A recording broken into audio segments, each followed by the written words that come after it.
Or the younger kids, are they receptive to this British repertoire? Have they most often performed it before? I know Holst obviously is programmed very often in the United States, but are you working with new music for them primarily, or is this old works? Generally, the music is familiar to some and new to others. I think what is different, and the feedback that I'm getting as a conductor, is that what they're really enjoying here is that it's a British conductor bringing that Britishness to the original British material.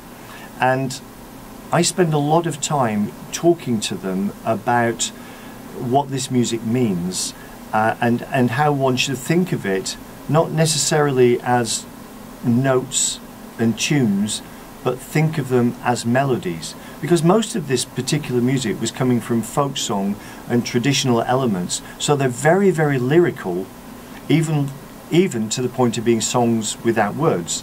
So they should think of it as a lyrical melody. And I try and paint pictures so that they can express themselves even more. And I keep saying to these community bands, what I want you to do is go to the edge.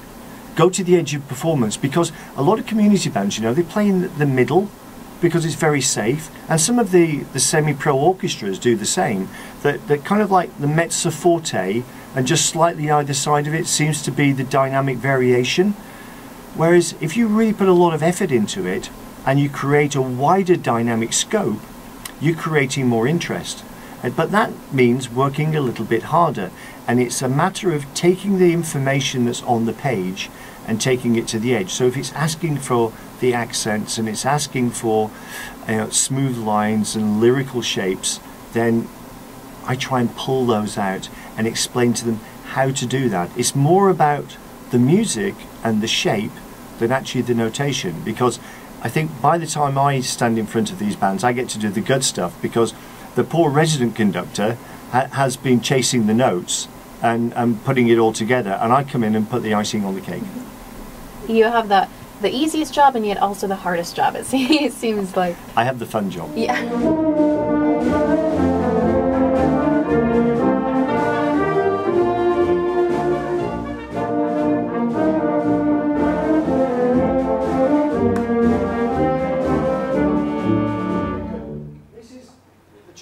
Nice and melodic. Think of it, we've been at the battle, right? And there's a lull in the battle. Everybody's knackered. Is that an American word? Knackered. Knackered's connected.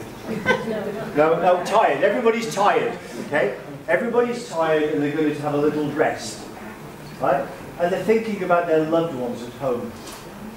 A bit like me, really. So far from home.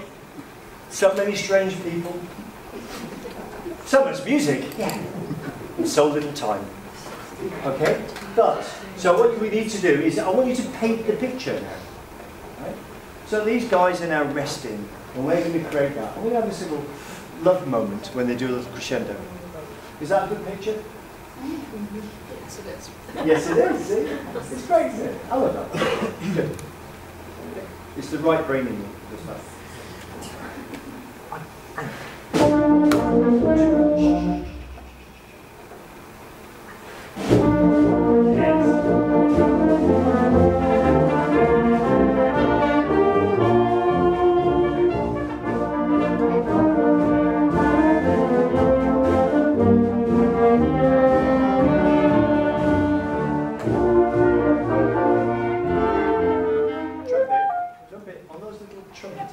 The Holst E-flat Suite was written 1911 for the Royal Military School of Music. The Royal Military School of Music is in Twickenham, which is not a million miles away from where Holst was. Holst was resident at the St Paul's School for Girls, which is near Hammersmith.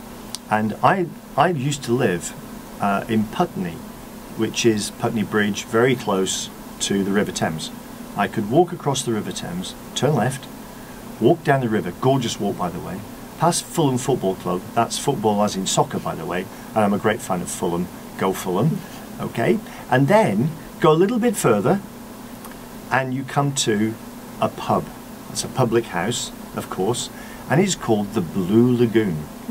What a name, right? Now, what has this got to do with Holst?